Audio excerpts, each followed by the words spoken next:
Hello viewers, welcome back to my new blog.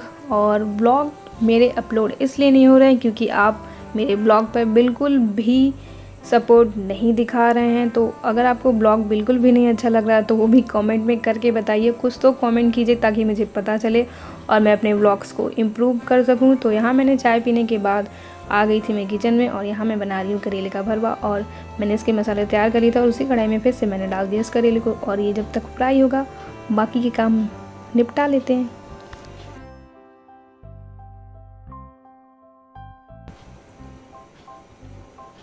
ऐसा मेरे ही साथ क्यों होता है? ये लाइन सुनी सुनाई लग रही है ना?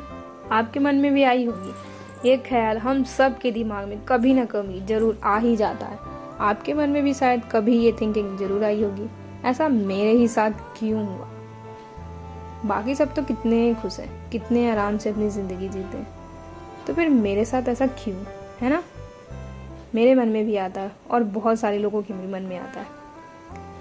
कितनी आश्चर्य की बात है, हम सब एक दूसरे को जानते भी नहीं, हमारी ज़िंदगी भी अलग अलग है, फिर भी एक जैसा सोचते हैं। ऐसा क्यों? क्योंकि हम सब इंसान हैं।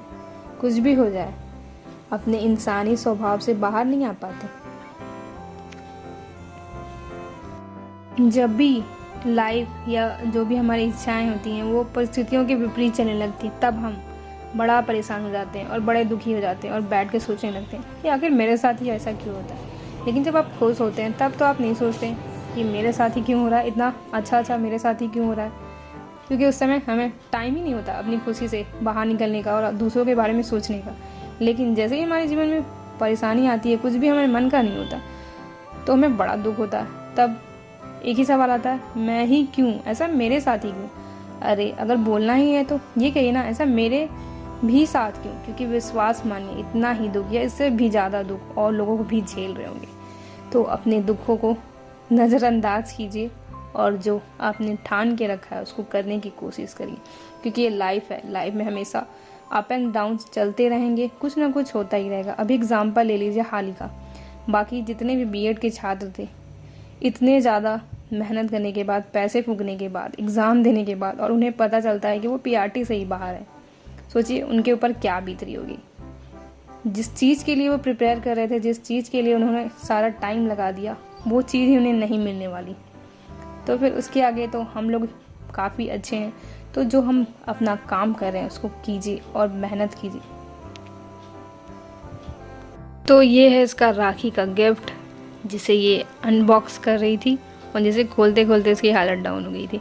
और उसके बाद उसी कार को लेकर पूरा दिन खेलती रही, क्योंकि लोगों की आदत होती है, कुछ भी नया मिलता है तो उसको पूरा दिन खेलते हैं, फिर दूसरे दिन से उसको छूते तक भी नहीं है।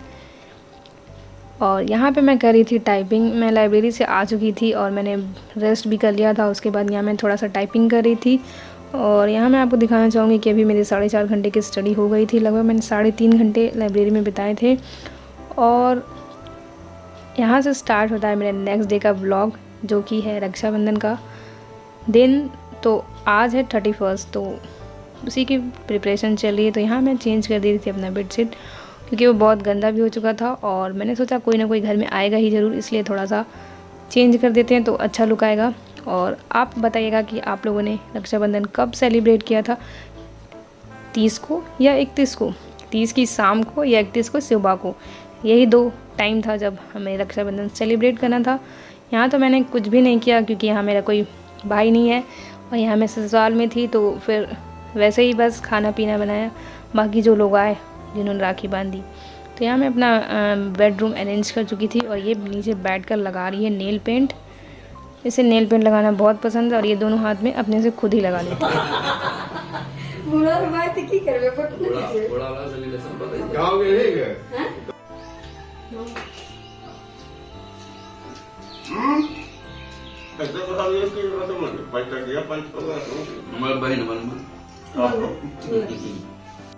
तो अभी आपने देखा कितने अच्छे से लोग रक्षाबंधन सेलिब्रेट कर रहे थे और मस्ती कर रहे थे। और फेस्टिवल भी वैसा दिन होता है जिस दिन हम अच्छे से इंजॉय कर पाते हैं। तो यहाँ पे इंजॉय करते करते काफ़ी टाइम बीत गया था और मैंने स्टडी भी नहीं किया था पूरे दिन।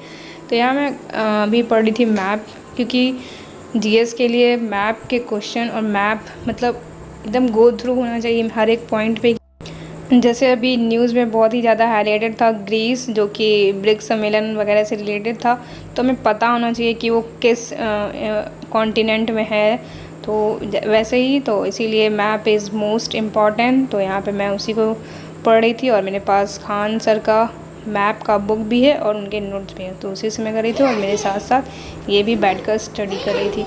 और इसके बाद मैंने अपना डिक्टेशन लिया, जो कि डिक्टेशन लेना मुझे बहुत ज़्यादा ज़रूरी है डेली, वरना स्पीड उससे बहुत ही ज़्यादा पीछे चली जाती है आगे बढ़ने की बजाय, और डिक्टेशन लेना बहुत ज़्यादा ज़रूरी होता है। तो यहाँ पे मैं डिक्टेशन ले रही थी और लीगल का, और मैं ये यूट्यूब से ही लेती हूँ जैसा कि आप सभी को पता है।